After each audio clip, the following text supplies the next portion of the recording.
Hello hi guys, welcome to Vinayak believers classes. Okay so students, आज quiz वाले questions लेकर आई हूँ आपके लिए फिर से। आई होप आपको पहले वाले क्विज के क्वेश्चंस अच्छे लगे होंगे, आपके लिए हेल्पफुल होंगे और उसी तरह से ये क्वेश्चंस भी आपके लिए हेल्पफुल होंगे। और मुझे ये भी उम्मीद है कि मैंने जो RDA का आपके लिए वीडियो डाला था वो आपको समझ में आया होगा, और जिन्होंने नहीं देखा है वो उसे देख लीजिए, आपके लिए काफ़ी हेल्पफुल है। और जो दूसरा चार्ट मैंने आपको बताया था वो मैं आपको नेक्स्ट वीडियो में वही करवाऊंगी जिसके बारे में मैंने आपको बताया था। सो चलिए चलते हैं हमारे आज के प्रैक्टिस सेट नंबर 32 पर और हम क्वेश्चंस करेंगे।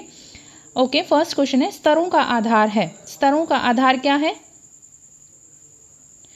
अनिश्चित, स्पष्ट, स्थूल व व्यवहारिक, स्थूल व व्यवहारिक, तुलना और आत्मगत मानवीय व्यवहार प्रेरक। सो जो स्तर है उनका आधार क्या है? उनका आधार है आपके स्थूल व व्यवहारिक, तुलना। ठीक है, ये स्तरों का आधार में स्टैंडर्ड का बेस ये माना जाता है। Okay, option number C is the right answer. Now next question is, मूल्य, लक्ष्य व स्तरों के त्रिकोण में केंद्र बिंदु माना जाता है। ठीक है, मूल्य, लक्ष्य जो और स्तर है इनका एक ट्रायंगल बनता है जिसमें सेंटर किसको माना जाता है? सेंटर जो पार्ट है वो क्या है? वो आपके मूल्य को माना जाता है। ठीक है, मूल्य जो है इनका सेंटर जो पार्ट है ये है आपका, देख लीजिए ट्रायंगल, यहाँ होता है मूल्य, ठीक है, लक्ष्य और स्तर, इस तरह से ये बनता है ट्रायंगल। ठीक है, सो सेंटर पार्ट जो है वो मूल्य का है। ठीक है, option number B is the right answer. Now next question is, PS Naidu के अनुसार इनमें से मूल्य के वर्गीकरण में सम्मिलित नहीं है। ठीक है, हमें इसमें देखना है कि मूल्य के वर्गीकरण में सम्मिलित क्या नहीं है। सो सम्मिलित नहीं है तो वो है आपके तथ्यात्मक और कल्पनात्मक। तो ठीक है, ये इसमें सम्मिलित नहीं है। बाकी दार्शनिक, आध्यात्मिक, शारीरिक, मनोवैज्ञानिक, आर्थिक, सामाजिक, ये PS नायडू ने जो दिए हैं मूल्य का वर्गीकरण उसमें ये सब आते हैं, बट ये जो तथ्यात्मक और कल्पनात्मक है ये नहीं आता। सो option number D is the right answer. Now next question is, लक्ष्य सामान्यतः कितने प्रकार के होते हैं? ठीक है, लक्ष्य जो है कितने प्रकार के होते हैं? लक्ष्य होते हैं बेसिकली 3 प्रकार के। ठीक है, अल्पकालीन लक्ष्य, साधन समाप्ति लक्ष्य और दीर्घकालीन लक्ष्य। ठीक है, इन तीनों के बारे में बताया गया है, वीडियो में आप देख लीजिएगा, अच्छे से क्लियर किया हुआ है। Option number 3 is the right answer. Now next question is, स्तर मूल्य के मापक होते हैं, किसने कहा? पार्कर, निकल डॉर्सी, PS नायडू और लिंडसे। सो जो स्तर मूल्य के मापक होते हैं ये जो कहा था निकल और डार्सी के द्वारा कही गई स्टेटमेंट है। नेक्स्ट क्वेश्चन है, समय मिलने पर वह इच्छा अनुसार समय मिलने पर वह अपनी इच्छा के अनुसार, ठीक है, कार्य को पूरा करना स्तरों के किस वर्ग में सम्मिलित है? तो देखिए, जो समय मिलने पर या अपनी इच्छा से जिस कार्य को हम पूरा करते हैं तो वो आता है आपके नमनीय व परिवर्तनशील स्तर के अंदर। ठीक है, परंपरागत स्तर में नहीं आता, अपरंपरागत कोई स्तर नहीं है। ठीक है, और बाकी हमारे पास बचा एक ऑप्शन, नमनीय व परिवर्तनशील स्तर का मतलब यही है कि अपनी इच्छा के अनुसार और समय मिलने पर कार्य को पूरा करना। सो option number 3 is the right answer. Next question है, व्यक्ति के जीवन के प्रेरक बिंदु होते हैं, मूल्य, लक्ष्य, उद्देश्य, स्तर। सो व्यक्ति के जीवन के प्रेरक बिंदु जो होते हैं वो होते हैं मूल्य। ठीक है, वैल्यूज जो होती है व्यक्ति के प्रेरक बिंदु होते हैं। नाउ नेक्स्ट क्वेश्चन इज, प्रभुत्व के आधार पर मूल्यों के वर्गीकरण में सम्मिलित है। ठीक है, प्रभुत्व के आधार पर वर्गीकरण जो है वैल्यूज का, उसके अंदर आपके आ जाता है आपके आंतरिक और आदर्शात्मक जो है ये आ जाता है। ठीक है, जो कि प्रभुत्व के आधार पर मूल्यों के वर्गीकरण में सम्मिलित है। तो और क्रियात्मक, कल्पनात्मक ये नहीं है, आपके सौंदर्यात्मक, सैद्धांतिक, आध्यात्मिक, दार्शनिक ये नहीं है, ये अलग है। तो आंतरिक और आदर्शात्मक जो है आपके प्रभुत्व के आधार के मूल्यों के वर्गीकरण में आता है। नेक्स्ट है, स्तरों को प्रभावित करने वाले कारक कौन से हैं? ठीक है, जो स्टैंडर्ड है उनको प्रभावित करने वाले कारक कौन से आ जाते हैं? तो वो आपके आ जाते हैं, देखिए इसके अंदर सामाजिक समीकरण, ठीक है, समय, श्रम व धन की दृष्टि से महत्व, उसके अलावा समाज से प्रभावित ये नहीं आता, व्यवहारवादी, यथार्थवादी ये नहीं आता, और आपके मौलिक मूल्यों से संबंध। सो 1, 2 और 5 जो है इसका राइट आंसर है। तो 1 to 5 हमें मिल रहा है ऑप्शन नंबर सेकंड में, option number second is the right answer. Next question है, बैंक से पैसा निकालने के लिए चेक काटना, सूट सिलवाने हेतु वस्त्र खरीदना किस प्रकार के लक्ष्य में आता है? सो किस प्रकार का ये लक्ष्य है? बैंक से पैसा निकलवाना है, ठीक है, और आपको सूट सिलवाना है, वस्त्र खरीदना है, तो ये किस प्रकार के लक्ष्य में आते हैं? साधन समाप्ति लक्ष्य में। तात्कालिक, दीर्घकालिक, अल्पकालिक किसी लक्ष्य में नहीं आता। ठीक है, तो ये आता है आपके साधन समाप्ति लक्ष्य में। नेक्स्ट है, तथ्यात्मक मूल्य होते हैं तथ्यात्मक मूल्य क्या होते हैं? नैतिकता पर आधारित होते हैं। नैतिकता पर आधारित तथ्यात्मक मूल्य नहीं होते हैं। नैतिकता पर आधारित जो होते हैं वो होते हैं आदर्शात्मक मूल्य। ठीक है, ये बात ध्यान रखिएगा। व्यक्ति की इच्छा व प्राथमिकताओं पर आधारित, बिल्कुल, जो ये आपके तथ्यात्मक मूल्य होते हैं ये व्यक्ति की इच्छा और प्राथमिकताओं पर आधारित होते हैं। व्यक्ति की जो इच्छा होगी करने की वो वही करेगा, और वो जिस चीज को प्रेफरेंस देगा, जो उसके लिए प्रायोरिटी होगी, ठीक है, वो ही उसी पर आधारित होते हैं। ठीक है, तथ्यात्मक मूल्य बोला जाता है उनको कुशलता निपुणता नहीं है, अन्य मूल्य लक्ष्य प्राप्त करने के नहीं है। ठीक है, so option number B is the right answer. Next question है, लिंडसे के द्वारा बताए गए मूल्यों में सम्मिलित है। लिंडसे ने भी मूल्यों का वर्गीकरण किया है, जिसके अंदर सम्मिलित है में कौन सा आ जाता है? सो आपके इसके अंदर आ जाता है सैद्धांतिक, सौंदर्यात्मक, सैद्धांतिक, राजनैतिक और धार्मिक। ये जो है ये लिंडसे के द्वारा बताए गए मूल्यों में सम्मिलित है, बाकी नहीं। नेक्स्ट क्वेश्चन है आपके, लक्ष्यों की विशेषताएं हैं। लक्ष्यों की विशेषताएं कौन सी हैं?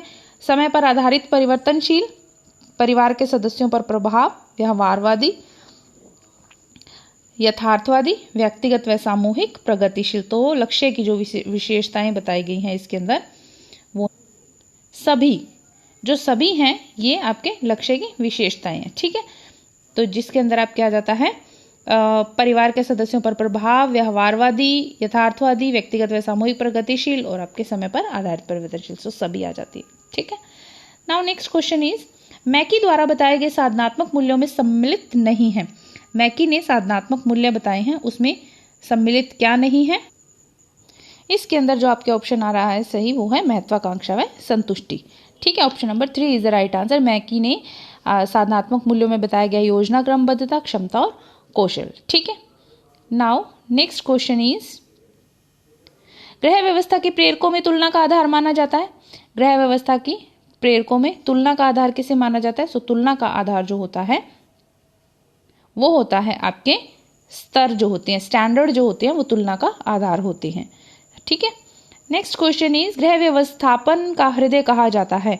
गृह व्यवस्थापन का हृदय किसे कहा जाता है? सो निर्णय की प्रक्रिया जो होती है उसको गृह व्यवस्थापन का हृदय कहा जाता है। ठीक है, नाउ नेक्स्ट क्वेश्चन इज, निर्णय लेने का शाब्दिक अर्थ किससे है? जोड़ देना, मोड़ लेना, सीधा जाना, काट देना। सो निर्णय लेने का शाब्दिक अर्थ किससे माना जाता है? काट देना से। ठीक है, नेक्स्ट क्वेश्चन है, निर्णय लेने का संबंध होता है केवल धनात्मक, केवल ऋणात्मक, धनात्मक ऋणात्मक दोनों, वर्णात्मक। सो जो निर्णय लेने का संबंध होता है धनात्मक और ऋणात्मक दोनों से। ठीक है, और वर्णनात्मक कोई ऐसा नहीं है, तो धनात्मक और ऋणात्मक दोनों से होता है। ठीक है, नेक्स्ट चलते हैं, जॉन डीवी के अनुसार निर्णय प्रक्रिया का दूसरा चरण कौन सा है? जॉन डीवी ने दिया था निर्णय की प्रक्रिया, उसका सेकंड जो स्टेप है वो किसको माना गया है? वो है आपके विकल्प की पहचान करना। ठीक है, तो वो आप क्या जाता है? Option number 1 is the right answer, विकल्प की पहचान करना। नेक्स्ट पर चलते हैं, नेक्स्ट क्या कहता है हमारा क्वेश्चन। ओके, चलिए, एलन के द्वारा दिए गए निर्णय प्रक्रिया के चरणों को सही क्रम में व्यवस्थित कीजिए। विकल्प की खोज, तथ्यों की खोज, समस्या के प्रकट होने की अवस्था, वास्तविक समस्या को पहचानना और उत्तम दल का चुनाव। देखिए इसके अंदर जो एलन के द्वारा दिए गए उसके अंदर सबसे पहले क्या आ जाता है? सबसे पहले आपके आ जाता है समस्या के प्रकट होने की अवस्था देखनी पड़ती है, नंबर 4। उसके बाद आप क्या आ जाता है? तथ्यों को खोजना, नंबर 2। ठीक है, उसके अलावा फिर आप क्या आ जाता है? वास्तविक समस्या की पहचान करना। डेटा कलेक्ट करने के बाद, डेटा को ढूंढने के बाद वास्तविक जो समस्या उसकी पहचान करना, मीन्स नंबर 5। उसके बाद आप क्या आता है? विकल्प की खोज करना, मीन्स कि हमें ऑप्शन चूज करना पड़ता है। ठीक है, नंबर 1। उसके बाद आपके आ जाता है उत्तम दल का चुनाव करना, नंबर 6। और फिर आ जाता है आपकी क्रिया की विधि का निर्धारण करना, नंबर 3। तो आपका जो कूट बन रहा है वो बन रहा है 4 2 5 1 6 3। तो ये हमें मिला ऑप्शन नंबर 2 में। Option number 2 is the right answer. तो आप इसको देख लीजिएगा अच्छे से। नेक्स्ट क्वेश्चन है, निर्णय की विशेषताओं में सम्मिलित नहीं है। निर्णय की विशेषताओं में क्या सम्मिलित नहीं है? तो निर्णय की विशेषताओं में दृढ़ता तत्व सम्मिलित है, वचनबद्धता सम्मिलित है, निर्णय प्रक्रिया सम्मिलित है, समय तत्वों का विशेष महत्व सम्मिलित है, सतत चलने वाली प्रक्रिया है और बौद्धिक क्रिया, बिल्कुल ये सब है। लेकिन जो निर्णय की विशेषताओं में सम्मिलित नहीं है वो क्या है? आपके नकारात्मक व्यवस्था से संबंधित। ठीक है, तो नकारात्मक व्यवस्था से संबंधित इसका सही आंसर जा रहा है। ये निर्णय प्रक्रिया की विशेषताओं में सम्मिलित नहीं है। ओके, नेक्स्ट क्वेश्चन पर चलते हैं। निर्णय का सही अर्थ समझा जाता है। निर्णय का सही अर्थ किससे समझा जाता है? संभावित विकल्पों में से सर्वश्रेष्ठ का चयन करना, ठीक है, संभावित विकल्पों में से सामान्य विकल्प का चयन करना, संभावित विकल्पों में से किसी भी विकल्प का चयन कर लेना, या फिर संभावित विकल्पों में से अतिरिक्त अन्य विकल्प का चयन करना। तो संभावित विकल्पों में से सर्वश्रेष्ठ विकल्प का चयन करना ही क्या होता है, निर्णय का सही अर्थ। Option number A is the right answer. Next question पर चलते हैं। निर्णय प्रक्रिया के 5 चरण किसके द्वारा बताए गए? सो निर्णय प्रक्रिया के 5 चरण किसके द्वारा बताए गए हैं? वो बताए गए हैं आपके ग्रॉस एंड कैंडल के द्वारा, ठीक है।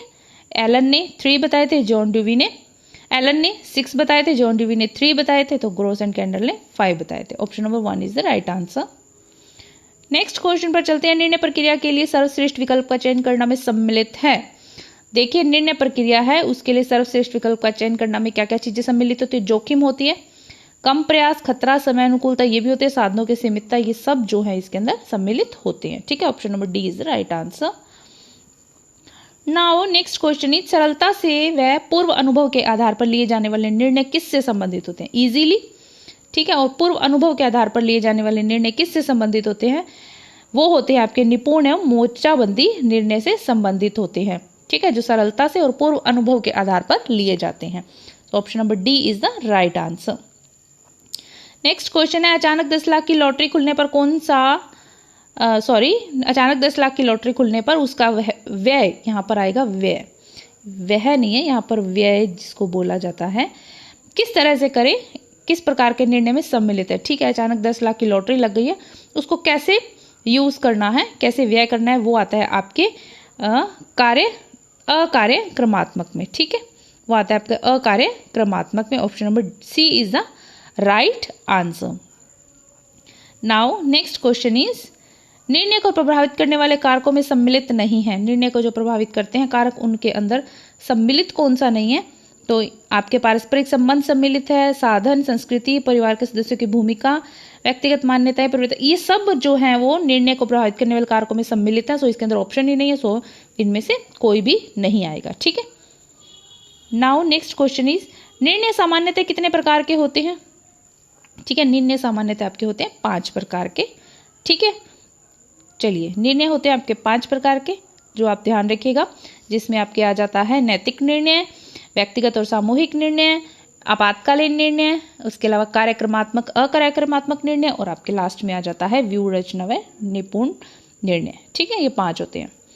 चलिए, नाउ नेक्स्ट क्वेश्चन इज, निश्चित व सुव्यवस्थित प्रणाली निर्धारित की जाती है। सो वो आपके निश्चित एवं सुव्यवस्थित प्रणाली निर्धारित की जाती है कार्यक्रमात्मक निर्णय में। जब कार्यक्रमात्मक निर्णय लिया जाता है, उसके अंदर निश्चित और सुव्यवस्थित प्रणाली होती है, ठीक है। Option number C is the right answer. Next question is, मोर्चाबंदी निर्णय कहा जाता है। मोर्चाबंदी निर्णय किसको कहा जाता है? एक निर्णय है जिसका नाम मोर्चाबंदी निर्णय भी है, तो वो है आपके व्यूह रचना निर्णय जो है, उसको मोर्चाबंदी निर्णय के नाम से भी जाना जाता है, ये आप ध्यान रखिएगा, ठीक है। Option number C is the right answer. Okay, so students, ये था हमारा आज का video, practice set, quiz questions. I hope आप सबको अच्छे लगे होंगे, पसंद आए होंगे। तो इसको बार बार प्रैक्टिस कीजिएगा, आपके बहुत सारे डीपली कॉन्सेप्ट इससे क्लियर हो जाएंगे टॉपिक से related. So thank you so much, keep supporting, keep learning, बने रहिए मेरे साथ, पढ़ते रहिए। लाइक, शेयर, सब्सक्राइब करना बिल्कुल नहीं भूलिएगा, अपनी क्यूरी को कमेंट बॉक्स में डालना भी नहीं भूलिएगा। So thank you so much, God bless you all, bye.